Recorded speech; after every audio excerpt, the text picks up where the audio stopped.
የትኛውን እስልምና ነው የምንቀበለው? አሁን እየተሰበከ ያለው እስልምና ሁለት አይነት እስልምና ነው ሶሻል ሚዲያ ላይ የምናየው፣ እናንተም ስለምታውቁ ማለት ነው።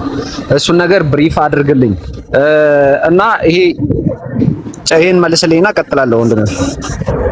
እሺ አንድ ሰው ዛሬ ላይ አሁን እስልምናን ልቀበል ቢል የትኛውን እስልምና ነው የሚቀበለው? እስልምና ለሁለት ተከፍሏል ይላል እና እስልምና አይከፈልም። በመጀመሪያ ግለሰቦቹ ናቸው የሚከፈሉት። ኢስላም ማለት ምን ማለት ነው የሚለን ስናውቅ ጊዜ ለዚህ ጥያቄ አሁን ለመለስኩት መልስ ትረዳላችሁ። ኢስላም ማለት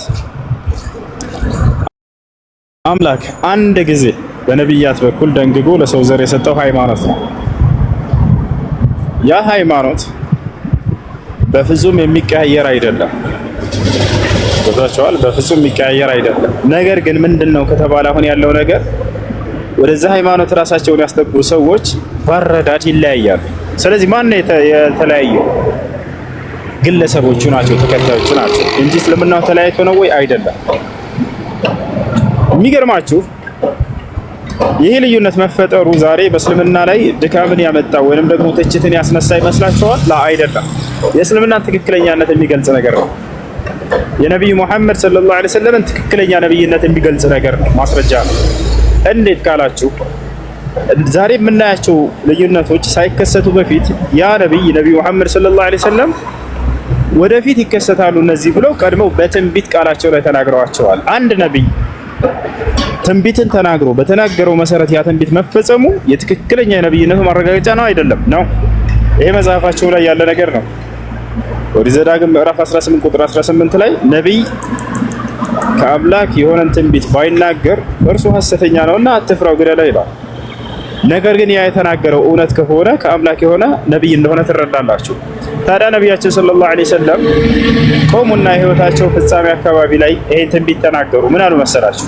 አሁን ስላለው ተጨባጭ ማለት ነው ስለጠየቀው وستفترق أمتي على 73 فرقة كلها في النار إلا واحدة ወደፊት የኔ ትውልዶች አሉ እስልምና አይደለም ወደፊት የኔ ትውልዶች ለ73 አንጃ ይከፋፈላሉ ብለው ተናገሩ። አየህ ወደፊት ይከሰታሉ ብለው ተናገሩ። በዚያ ዘመን እነዚህ ሁሉ የሉም ነበር።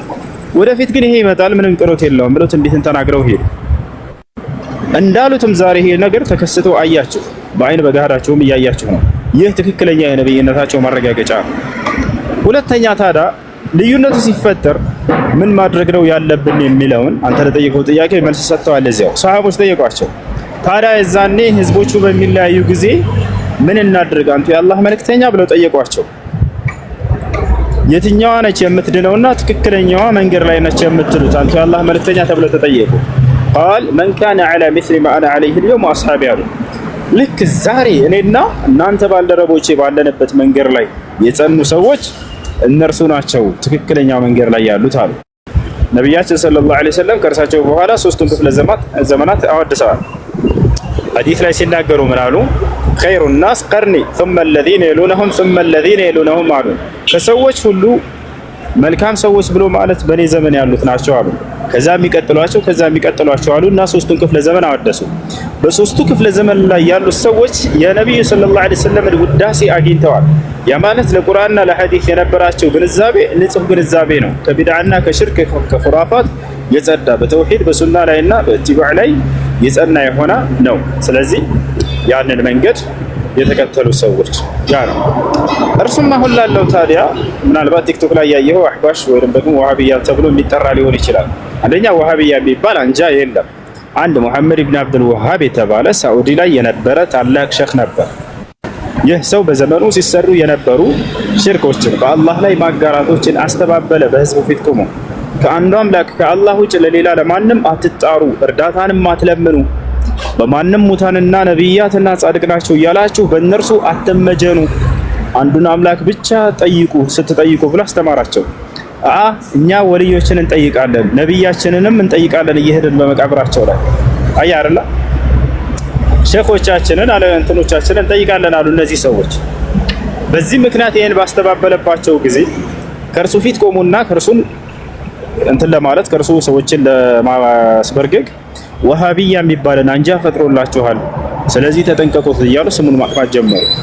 የአላህን ስሞችና ባህሪያቶች በቁርአንና በሐዲስ ላይ የተገለጸውን አምላክ እንደተናገረው ነብያት እንደተናገሩት እንቀበል ብሎ ተናገረ። ይሄ ሰው በፍጹም ይሄንማ አንቀበልም፣ አላህ እጅ አለው ስንል ጊዜ እኛም እጅ ስላለን ከኛ ጋር ተመሳሳይ ነው የግዴታ። ስለዚህ ያንን እጅ አደምን በእጅ